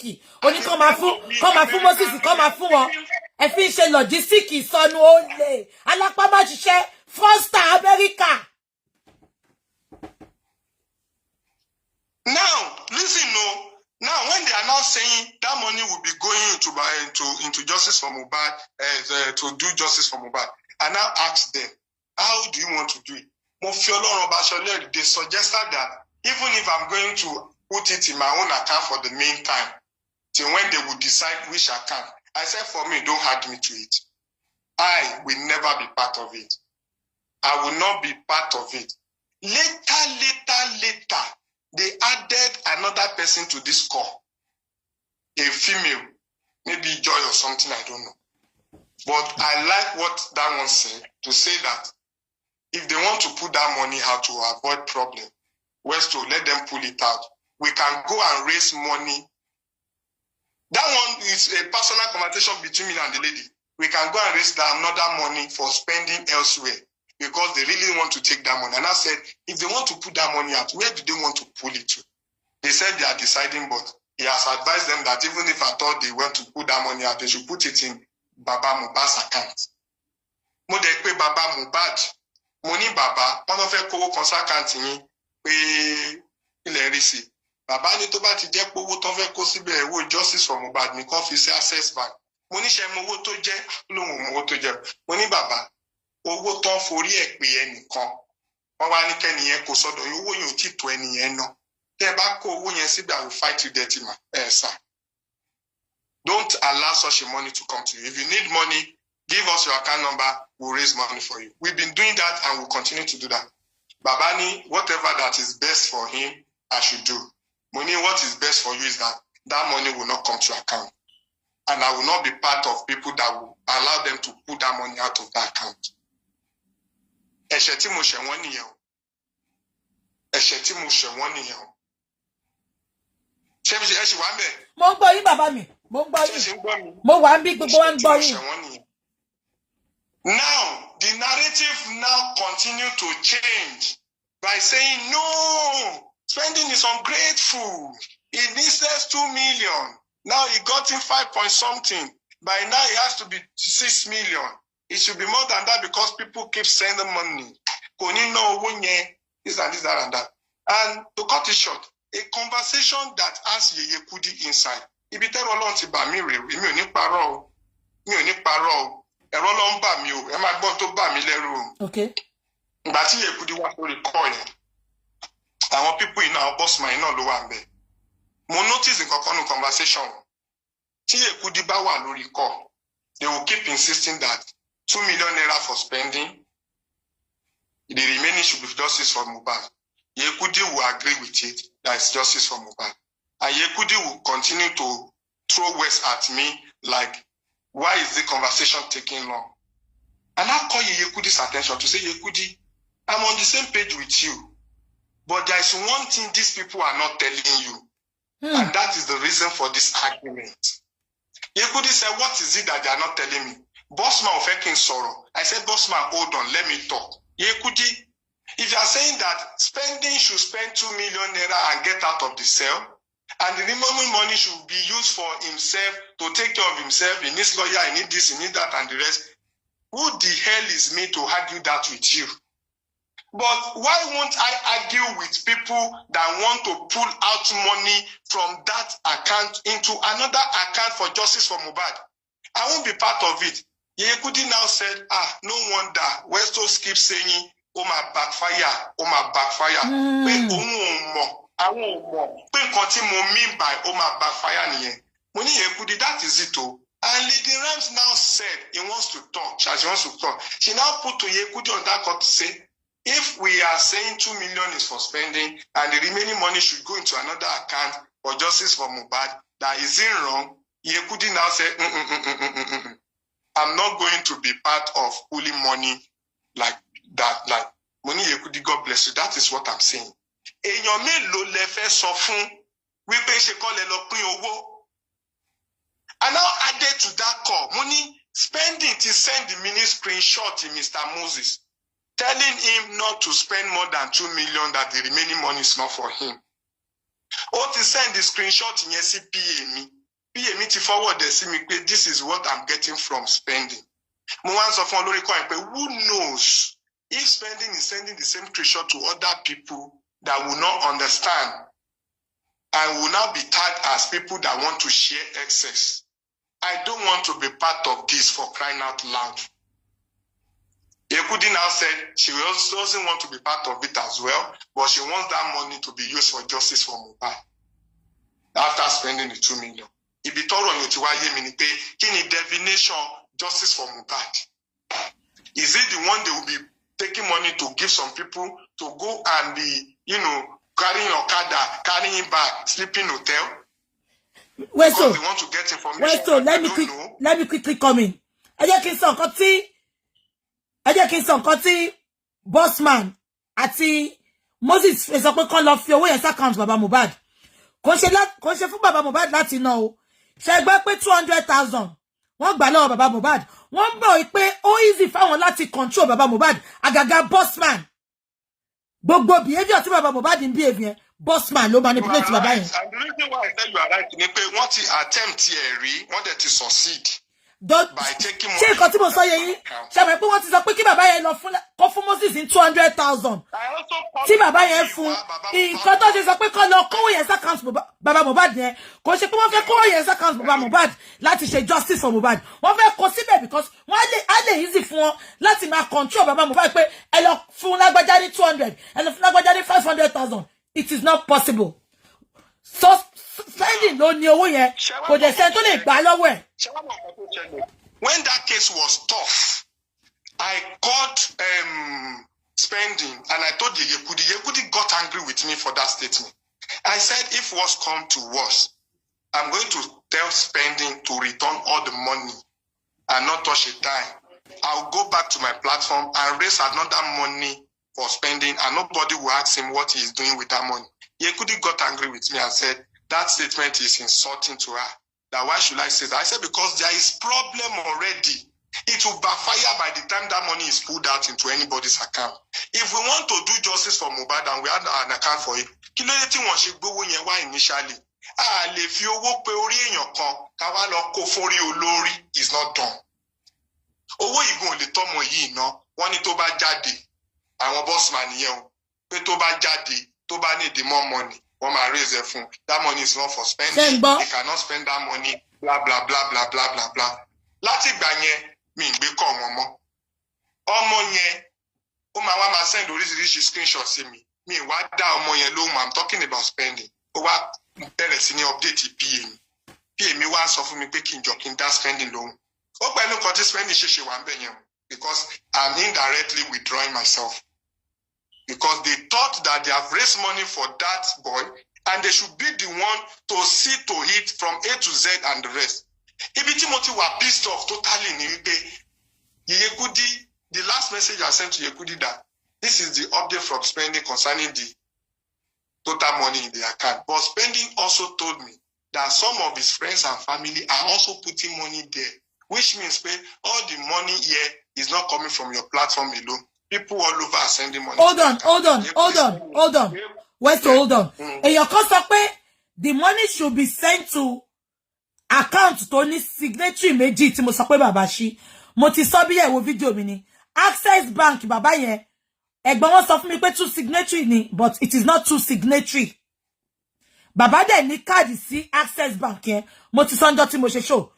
Nǹkan tó sọ fún mi lèmi wá sọ fún ta pé Access Bank has 2 signatory, but unfortunately, the Access Bank has no 2 signatory.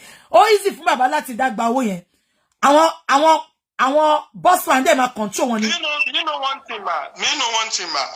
I'm getting discouraged already. The reason is this.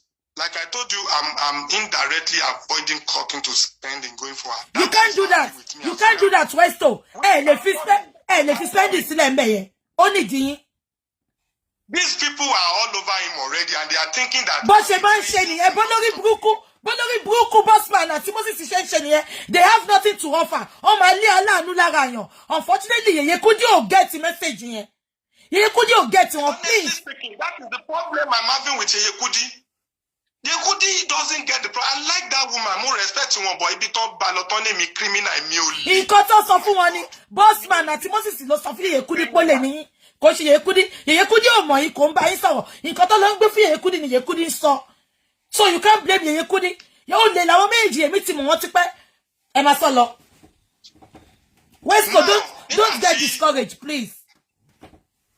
I'm coming now, just hold on. Nígbà tí mo wá sọ fún TPA mi wá sọ pé kí n jọ kí n bá spending sọ pé spending ní mi ta sóhun. Mo sọ fún yẹn mo ní I want to know who is going to win spending's heart by collecting that excess from spending without me.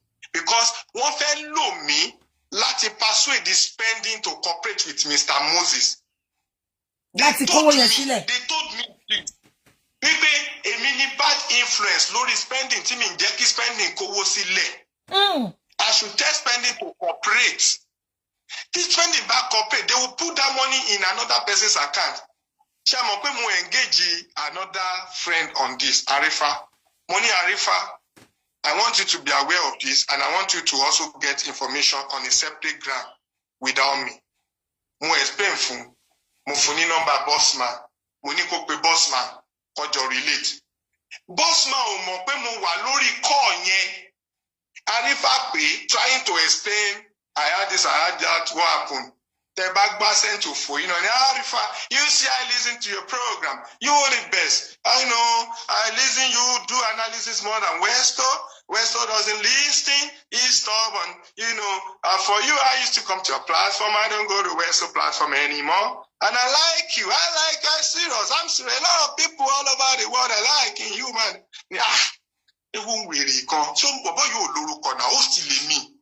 Emi loruko tí mo gbé dání, mo ní profession. Address, gbogbo platform ló máa ń lọ ìtọ́wọ́ fẹ́ jalè ní olè. At the end of the day, ó wá sọ fún Arifa pé trending to a Westo told us spend on 1.5. He let us there's 2 million. But both 2 million and 1.5, we already have close to 6 million naira, and we said the money must be used for justice for Mohbad. Arifa very one very strong question, Lord. That if spending is spending 2 million, the remaining money, where is it going? No, it's not spending money. We need to use it for justice for Mohbad. And if our new account will FFC, we are going to decide that. We will decide that, and if I need to decide, send account number and send me. My spending sorrow. Go send the way and see. And you buy any more group call, but Louis Arifa, and to understand. Pẹ̀lú spending Arifa wá sọ fún spending pé block gbogbo wọn kó sọ fún wọn pé èmi ni mo ní kó block wọn. Owó wo ṣáwọn tó ń owó rán wọn iṣẹ́ pé kán bá wọn gbowó àwọn padà yìí. Tó bá ní ìdówó fún bàbá Mohbad àbọ̀ ní ìdówó fún justice for Mohbad wọn ò ṣe ìṣe yẹn separate grant. Ẹ fà káàntì family kan gbowó ẹ wá fẹ́ lọ kó sínú family mi. Ṣebí spending gan ẹ dúró ná Westo spending gan tó wà nínú prison justice for Mohbad náà ṣì ni. Bàbá ẹ̀ ní information lọ́wọ́ náà. Bàbá ẹ̀ ló wí sẹ́ǹsì gbogbo nǹkan tó ṣẹlẹ̀ láàrin Mohbad àti Wùnmí náà kó tó kú. So why tó ṣe sọ pé wọ́n fẹ́ wọn kò ṣe justice for Mohbad náà nìyà. Ẹ máa sọ lọ.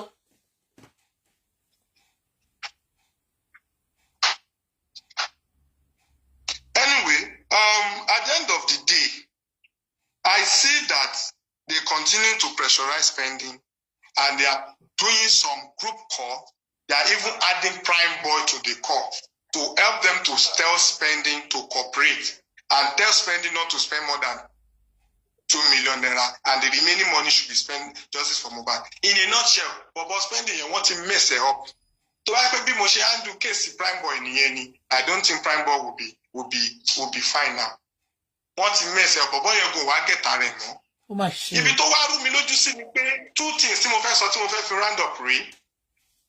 Last week, spending pay me. Prime Boy pay me ó ní Westo kí ló ṣẹlẹ̀ gan àwọn ọ̀nà tẹ̀ máa ń pè mí tán máa láwọn bossman kan tán máa pè mí pé kí ni owó spending yẹn ṣàrànjú mọ́ wọn ṣàfẹ́ gbowó yẹn ṣá mo ní kí náà ló ṣẹlẹ̀ wọ́n ṣáà pè mí sínú group kan yẹn tán ní pé kó ṣáà cooperate pẹ̀lú àwọn pé kí n bá sọ̀rọ̀ mi dẹ̀ ti sọ fún spending pé nǹkan tó fẹ́ kó ṣe fún wọn because pressure yẹn ti pọ̀ jù lórí ọmọ yẹn. ṣé ń gbọ́ ọmọ tó wà ní prison ẹ tún pressure ètò ìpè kó kówó sílẹ̀ ṣọwọ́ yálà ìyá yín ni Bossman àti Moses. ẹni tùrù ìyẹn ò dùn mí o nígbà tó wá di àná bí èmi wá forward screenshot kan sí mi mo wá padà lọ wo orí mẹ́sẹ̀ mo rí pé spending ti forward the same screenshot sí mi kí ló wà nínú screenshot yẹn I will read it out from that screenshot. ẹ bá wa sọ̀rọ̀ sókè kẹ́kẹ́ pa. I'm going to read it out from that screenshot. The screenshot is this. It was Bossman that was chatting with Moses. Moses now forward the chat to spending. For spending to prepare. Why I am going to come to you is not because I want to do it on my own. Because a group is interested. Emma Bonko to Shelley. Nino screenshot here. Good day, Moses. You need to step up fast in regard to spending situation. We need the statement of account of the public money. He must print out the statement of account as soon as possible. Now, this is yesterday. Now, Mr. Moses now added to it that, please, spending, that is talking to spending, that please, I beg you in the name of God, we need to talk or I will be in Lagos on Monday.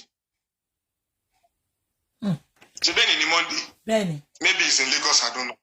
Now, that screenshot was forwarded to me yesterday. And spending for the one pay, see what I got. I'm just coming out of the set today, and this is what I got on my phone. But boy, you gonna regret it, go long. Ẹ wo bó ṣe ní lára. Ó regret o èmi gan regret pé mo gbé lọ sórí platform yẹn o èmi fúnra mi ni mo regret jù o. Now ṣàwọn mọ̀ nǹkan tó wá piss me off ìgbà tí mo rí screenshot yẹn mi reply spending o mi dẹ̀ sọ ọkàn fún PA mi inú ò tí bí mi rárá n tó wá ba gbogbo ẹ̀ jẹ́ ráúráúráúráú òun ni court tí mo gbà lálẹ́ àná n tó sùn. Látọwọ́ ta ni. Mo fẹ́ fi orúkọ bo ẹni yẹn láṣìírí for now but inú conversation mi mo possible kẹmẹni tó jẹ́. Okay. Ẹni yẹn wá pè mí ó ní òun fẹ́ wà quoted or anything tó ń bá sọ ó lè lọ bọ́ sí internet. Ó ní ṣé mo mọ̀ pọ́n tún ṣe group call again tó tún hà di spending àtàwọn kan sórí conversation lálẹ́ àná nírọ̀lẹ́ málẹ́ àná wọ́n tún hà di prime boy náà sí tó ń sọ fún wípé àwọn fẹ́ wá ṣègbàṣàwò àwọn máa take care tó bá kúrò ní prison yẹn àwọn á fún ní good comfort àwọn ò fẹ́ kọ́rọ̀ tiẹ̀ dàbí ọ̀rọ̀ àwọn kan àwọn máa ṣọ́ tó bá need anything àwọn máa provide there but first thing first kó ṣáà make sure pé òun ò ná ju 2 million yẹn lọ. ṣé ń gbọ́ hold on Westo hold on.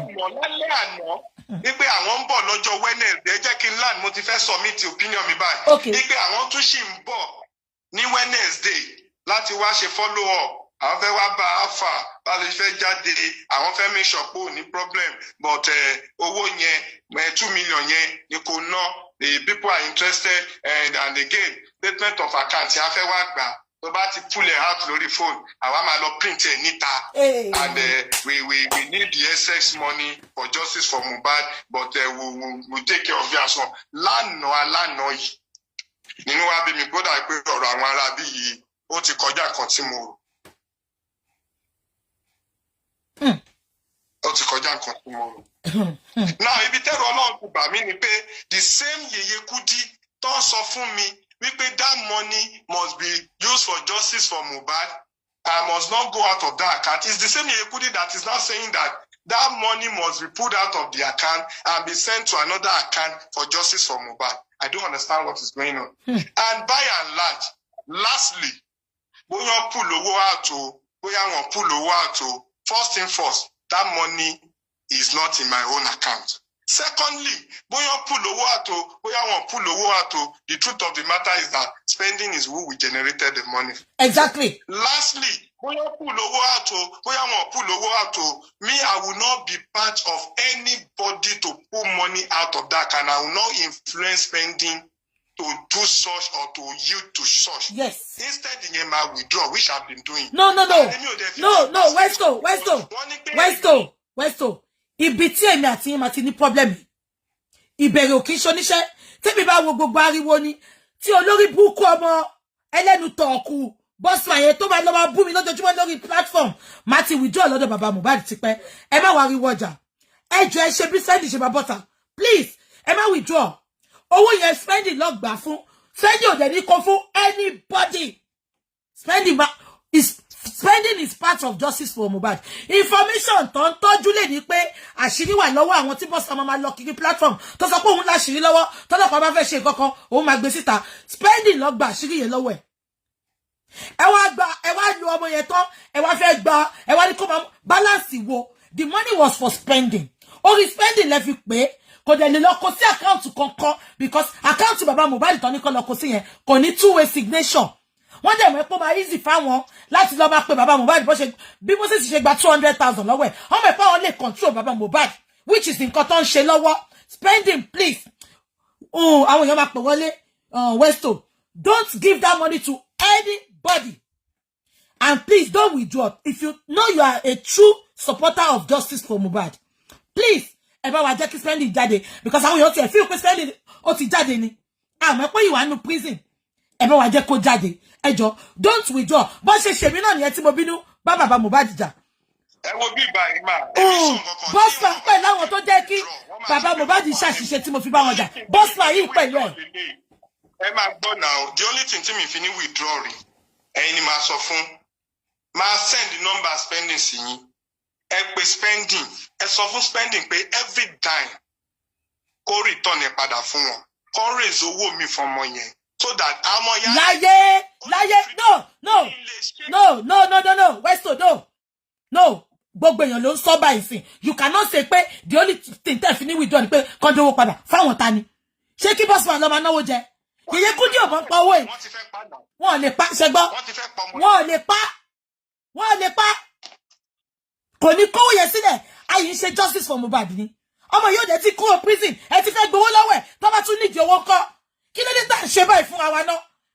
Nǹkan tó máa ń pa mí lẹ́kún ní fọ́nà àwọn káàró òjíire. Kí ló dé tá a bá ṣoore tá a bá jókòó tì náà? Bàbá yóò tí kúrò prison. Nítorí ẹ̀ lè ṣe gbowó. Ipò máa jáde before Christmas. Àti lọ mú second week nínú New Year. Ọmọ yìí wà ń bẹ̀. Ẹ dẹ̀ fẹ́ gbowó lọ́wọ́ ẹ̀. Kí ló dé tá a ṣe rí báyìí náà? Ẹ jẹ́ ká máa ṣe dáadáa náà. Ẹ lò ní 3 million. Tí Bossman àti olórí burúkú Moses fẹ́ para wọn lé lórí. Westo, let me tell you something now. Please. Spending is not returning that money. We need it for justice. Tó bá wá náà nǹkan tó fẹ́ ná tán o. Yeye Kudi ti sọ pé kó lọ fún ìyá àgbà lówó yẹ kóun náà fi ra nǹkan. Kó fi tọ́jú ara ẹ̀. Because ẹni tó bá kúrò nínú prison Naija, ó ní láti ṣe medical condition. Yeye Kudi sọ kọ́ nìyẹn. Yeye Kudi sọ kọ́ nìyẹn. Yeye Kudi ní pé Westo, cry me blood, cry me river, cry me water. You all are criminal, ó lè ní ẹ. Owó yẹn, wọ́n máa gbà lọ́wọ́ spend, wọ́n máa kó sínú Access Bank account for justice for Mohbad. No. That was on our line. Ẹ mọ̀ nǹkan tí Yeye Kudi ṣe sọ bẹ́ẹ̀. Hold on. Ẹ máa gbọ́ ẹni tùrù. Ó yàtọ̀ sí nǹkan tí Yeye Kudi sọ lórí WhatsApp. Ní tí Yeye Kudi sọ lórí WhatsApp ni pé àwọn ò ní support pé kán pull owó out. Mi mọ̀ nǹkan tí spending. Sorry, mo bọ̀. Mi mọ̀ nǹkan tí Bossman àti Moses padà lọ ṣe behind. Bóyá pẹ̀lú the other lady. Tí Yeye Kudi fi change mouth wọn. And I said it. I will not be part of any. Wọ́n parọ́ fún Yeye Kudi ní sẹ́ẹ̀. Wọ́n parọ́ fún ni. Tó bá lówó jáde nínú àkáǹtì yẹn. Èmi ò lè pull owó jáde nínú àkáǹtì yẹn fọwọ́. Èèyàn mélòó lèèyàn fẹ́ sọ fún? Ṣé wọ́n ní pọ́n lọ pín owó ni? Why is Yeye Kudi also saying that they have to take that money out for justice for Mohbad? Ẹ jọ̀ọ́, account number tó fẹ́ fi owó yẹn sí nígbà tó cast tán ni wọ́n fi personal account sílẹ̀ o. ṣé pé ṣé pé personal account ló kọ́kọ́ fẹ́ fi sílẹ̀ fún yín. Wàláì tàlá ẹbí arífá ẹbí pa mi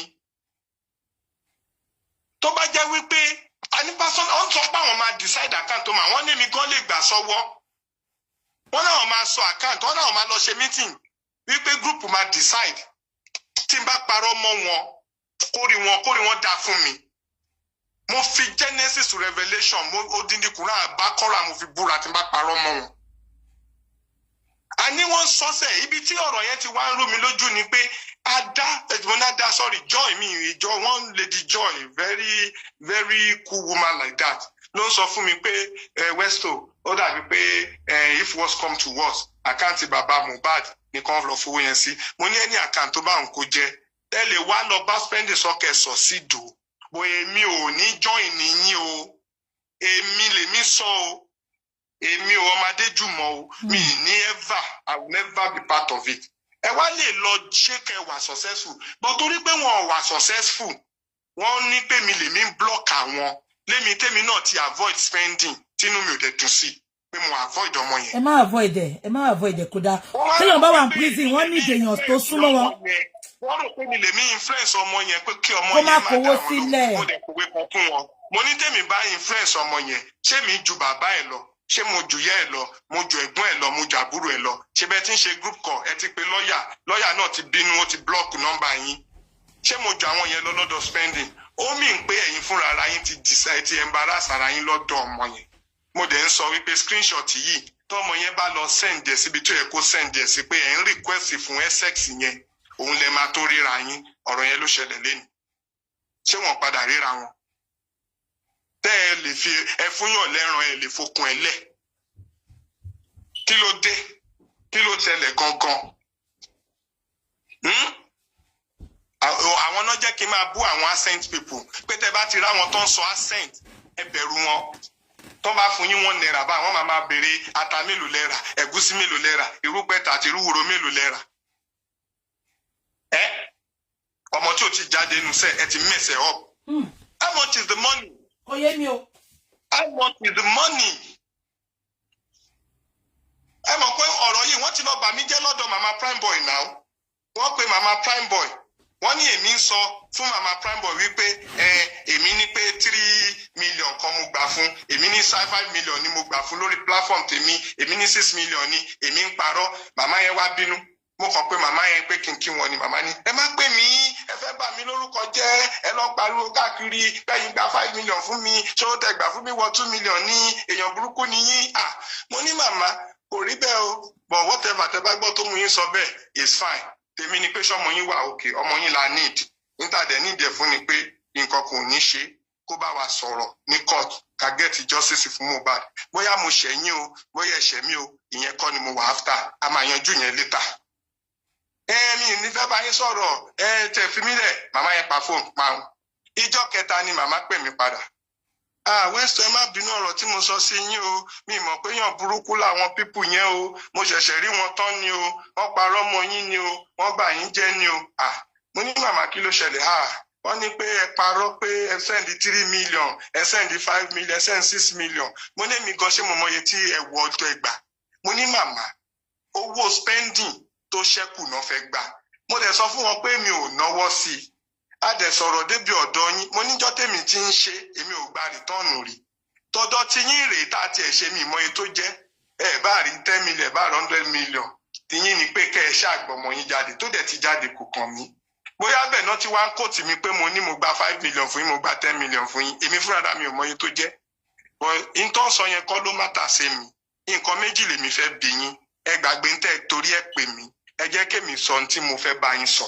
ó ní kí ni mo ní ẹ̀yin fúnra ara yín báwo ni safety yín ṣe wà pa màmá làwọn wà pa ẹlẹ́ẹ̀kejì ọmọ yín ń kọ́ ṣé ó ti parí medical because mo gbọ́ pé ń gba drip wọn ti ṣe tán ṣé nǹkan kò ṣe kù ọlọ́run jẹ́ kí nǹkan kan ṣe ẹ bá mi sọ fún ọmọ yín kó má fi kún o kó má yọ kúrò o ní tó bá ṣojú ẹ̀ ni kó sọ ń kọ́ọ̀tù o kó dẹ̀ wà careful pẹ̀lú àwọn tó ń pè lọ́tún lọ́sì ọ̀rọ̀ mi ò jù bẹ́ẹ̀ yẹn lọ ọlọ́run á dó tì yín màmá dẹ̀ ṣàdúrà ó ní mo ṣe kí má bínú tó ṣẹlẹ̀ ń jẹta bóun ṣe sọ̀rọ̀ mo ní mi bínú and I left That's all. I don't want to be robbed. I don't want people clappers to just, I don't like it.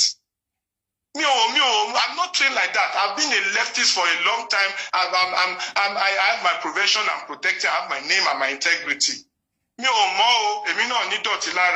not perfect, I'm not 100%, but I'm trying my best, at least beyond the average, to be fine. 100, Timba 60, 70, Kelomi no 10, 15, Kelomi 20, 30. 100. It's not a must that Westo should do 100 now. Kiloade Tawa saw the competition. Edugona Westo. Mo gbọ́ táwọn èèyàn kan sọ pé owó tó kù fún justice for Mohbad ni. Please, can somebody define what is justice for Mohbad? Spending is number one witness.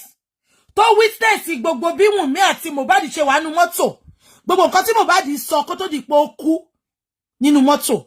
Gbogbo nǹkan tí Mohbad ṣe fẹ́ ju Wunmi àti Liam sínú omi. Spending yìí ló witness ẹ̀. Prime boy tó yọ jáde gan kò witness ẹ̀. Spending yìí dẹ̀ wà nínú prison. Ẹ sọ pé raise owó fún 2 million yẹn owó shorty ni.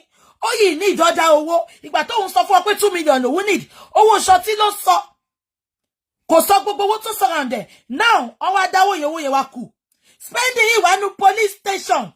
Ó yìí wà nínú prison kò tí ì bọ́ta. Why? Tẹ́ ṣe sọ pé kó lọ kó balance sínú account bàbá Mohbad. Spending now is part of Mohbad. Account to access tẹ̀dẹ̀ sọ yẹn pé wọn lè náwó yẹn bẹ̀.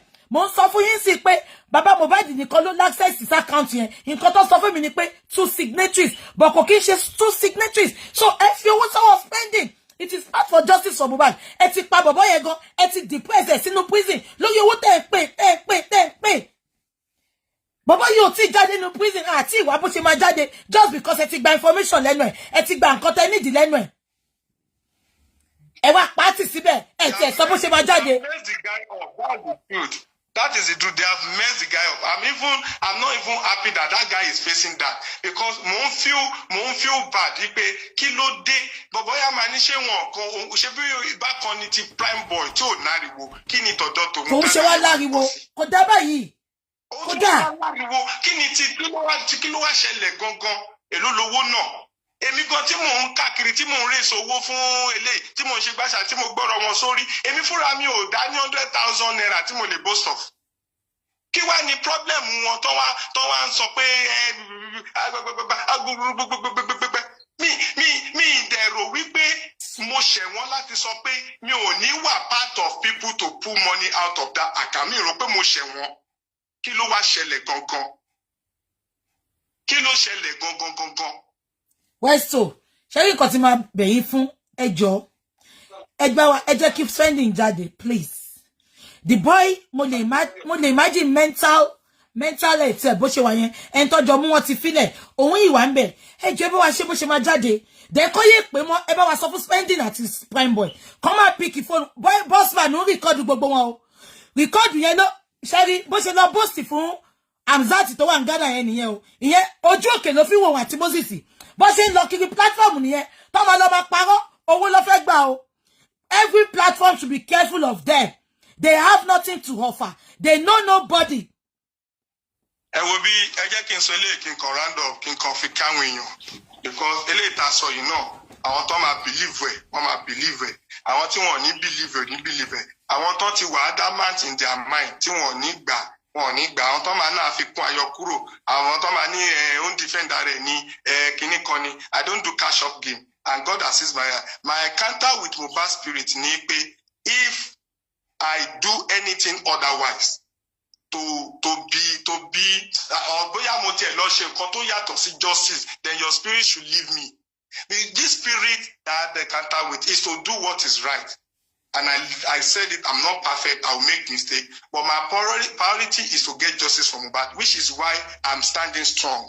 Kò easy o, nǹkan tí gbogbo àwọn bossman yìí ń ṣe wọn lórúkọ o. Èmi ni ó sì mi ni mo lórúkọ, èmi mo ní family mi wà Nàìjíríà. Èmi náà ń wá èmi ní target. Why tí mi ṣe wá ní ṣe what is right?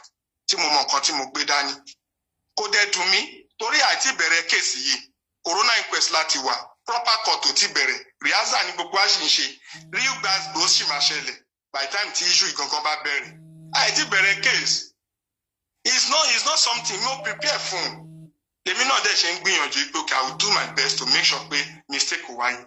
But this is what I want to say. Ṣé rí gbogbo àwọn owó kéékèèké tó ń drag mọ́ra wọn lọ́wọ́, tó ń torí ẹ̀ gbé flight, tó ń torí ẹ̀ lọ Abuja wá sẹ́kù, tó ń fẹ́ lọ máa print statement of account. Owó yìí gan kéré sí nǹkan táwọn boys yìí fúnra ara wọn gan control. Àwọn boys yìí fúnra ara wọn big boy ni wọ́n their own. Àwọn ọmọ tó ń wà lórí street táwọn gan connect ni. So tẹ́ bá wá lọ yẹ̀yẹ́ ara yín torí owó tí ò tó nǹkan kan. Tẹ́ pé tá bá yọwọ́ kéèsì táwọn yìí face àwọn gan wọ́n ní cool money lọ́wọ́ tán connect dáadáa. Tẹ́ bá torí ẹ̀ mess ara yín ọ̀pẹ kan ṣe ra yín ni. This money is just a small money. Owó tí ò tó nǹkan kan. How much is the money? And boss my end and behave will be expired Yahoo boy. Advertise ignorance all the day. He's a fucking poor boy to be making a statement of account. Mr. Moses, you need to run ASAP. You need to be on ground to go and get the statement out. For what? That is invasion of privacy. That is even under the law. You don't have the right to anyone's statement of account. Are you a court of law that can order such? For what? Why will you request it? Just fún wọn pé poor boy làwọn guys ní tí ó bá kí n ṣe pé nǹkan tó ṣẹlẹ̀ sí wọn. Ẹ̀wọ̀n embarrass ara yín, you cannot command respect for yourself. O máa ń òde bóyá èkó gan ló gbé ìyẹn Mr. Moses tó ń pariwo kó wà l'Abuja oníṣẹ́ pẹ̀lú amnesty pẹ̀lú kinní kan comrade yẹn o ti ṣàlùtàrí. Irọ́ pọ̀ ṣebí mo sọ fún yín pé mi ló kọ́kọ́ wá bá bó ṣe parọ́ fún mi nìyẹn. I graduated from one of the most rugged institutions in Nigeria, so what the fuck are you telling me? Gbogbo ilé ìtàn sọ yìí tán kàn sọ accent òfò tán ní grand person tán ránṣẹ́ káàkiri is a fucking lies from the pit of hell. Ẹ wo mi understand o. Westo nǹkan tí gbogbo èèyàn ń kọ síbí báyìí ni pé Westo hold on nǹkan tí gbogbo èèyàn ń kọ síbí báyìí ni pé ẹ sọ fún spending àti prime boy ẹni kan block wọn ẹ jẹ́ nǹkan tó ń ṣẹlẹ̀ táwọn spending ṣì yé ń bá wọn sọ̀rọ̀ ṣẹ́rí bossman ó máa ń parọ́ gan bó ṣe lọ manipulate bàbá náà nìyẹn ó ti ṣẹgbẹ́ tó sọ pé tí spending bá jáde òun máa fi sí 5-star hotel òun máa gba sáàlù fún gbogbo ọgọ́tọ̀ lọ pa fún bàbá Mohbad náà nìyẹn ó máa manipulate ní láti gba owó tó bá ti gbowó owó wọn tán á tún lọ sí platform mi ṣẹbẹ́ gbọ́ tẹ sọ pé ó lọ sí platform Hamzat tó wà ní Ghana sí bó ṣe ń ṣe kiri nìyẹn ẹni kan block wọn àwọn èèyàn believe pé àti bọ́tà wọn ọwọ́ Moses àti ọwọ́ bossman ló wà èmi sọ tó tọ́ fún yín sìn nǹkan tó ṣẹlẹ̀ ni mo sọ fún yín ẹ sọ fún wọn kó block wọn please ẹ sọ fún wọn Westo nǹkan tí mo lè sọ fún yín nìyẹn don't resist please ẹ dẹ̀ sọ fún spending ẹni tó bá mú kó má dá wọn náà ẹ bá wa pe àwọn ọlọ́pàá pàǹtí yẹn kó má yọjú sẹ́nibọ̀dì lọ́la ẹ fẹ́ lọ máa bọ́mọ lọ́mọ ẹ lọ bá bó ṣe máa jáde ẹ fẹ́ lọ bá kó mú statement of account sílẹ̀ kí lè ta ṣe burú báyìí kí lè táwa èèyàn ṣe wicked báyìí ẹ wá bọ́mọ ìṣe máa jáde going to 3 months now ó ti wà nínú prison yẹn ẹ jẹ́ ká ṣe bó ṣe máa jáde ẹ sọ pé ẹ fẹ́ lọ síbẹ̀ ó fẹ́ fi odindi Àbújá lẹ̀ kó lọ sí pàǹtí kó lọ gba statement of account ṣé bí èlò ní 3 million ká máa yín èmi ká máa yín èmi tí mo máa ń dá ṣe fún bàbá Mohbad láti jọ ìkẹ́ kẹ máa gba 30,000 kẹ máa gba 200,000 lọ́wọ́ bàbá Mohbad pé ẹ fẹ́ fi ṣe logistic ṣọ́nà yín ṣẹ́ ni bossman ẹlẹ́nu fúnpọ̀ bí ọsọ àmúkù. Aunty Bukky, I'm sorry if I need to say some other thing. Me, I'll come. Okay, I'm going to be in a meeting anytime from now. Okay, but in Katobi Confessor, can you tell us? I know you can't tell us a lot. Kí ló ń ṣẹlẹ̀ sí spending scene, please. Because as at the last time, what I was made to know, ni wípé is waiting for a particular letter. Letter yẹn no ma fi gba release warrant, and that letter is being delayed.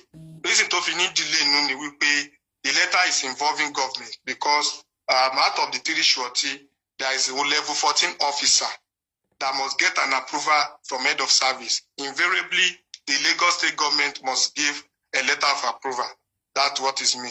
So now that letter is what they want to get. By the time they get this, they put together with other verification to request for release warrant. So once that is done, it's going to come out. And I will try to follow up, if possible, I will let me know. Ẹ jẹ́ kí n rọra sọ̀rọ̀, ẹ má yẹ kí ẹ má sọ̀rọ̀ tán. Ẹ jọ̀ọ́ bá mi follow up bàbá mi. Ẹ jọ̀ọ́ gbogbo èèyàn bẹ̀ yín bí báyìí pé ẹ má filẹ̀. You started this course. Moses ní hijack lọ́wọ́ yín. Ó lọ parọ́ fún Yeye Kudi pé àwọn làwọn ṣe. Likely to no, wọ́n lè mi parọ́ fún spending pé èmi lè mi gba owó torí ẹ̀ ní spending ò ṣe cooperate pẹ̀lú àwọn. Ẹ máa wo tí ẹ máa lọ ṣe meeting yín àní mo mọ̀ I know them to be manipulators. Ṣé bẹ́ẹ̀ mi ni Moses kọ́kọ́ wá bá. Ṣé wá mọ̀ nǹkan tí mo fẹ́ sọ fún Yeye Kudi? Èmi ò ní issue pẹ̀lú Yeye Kudi o. I only see that Yeye Kudi was probably carried away with the attitude and let me say manipulations and wrong narrations from boss man and the rest. Sherry boss man yẹn ṣàṣọra fún expired Yahoo boy ni and he needs to be on the track again because I don't understand why a man should be acting that way. He has messed up. And the fact that they put Moses on the field and Moses is trying to be their megaphone is what I don't understand. But they have said it all that they need to put money out and they have the opinion that I'm the one blocking them. And I'm saying it loud and clear. I'm not blocking anybody. If you want to go and collect the money you raise on your platform for spending, feel free to approach him to go and take it. But me, I will not be part of the influence that will say money should be put out. If you can do it and be successful with it, go ahead. Thank you very much, everyone. Thank you. I have taken a lot ẹ má fi spending sílẹ̀ o. Ẹ jọ̀ọ́ nítorí Ọlọ́run ẹ má fi sílẹ̀. Ẹ ti gbọ́. Ẹ ṣé bàbá mi. I will follow up. Okay. I appreciate everyone. If I need to say other things, you can invite me. I will invite you. Okay, bàbá mi. Jehovah will honor you. God bless you.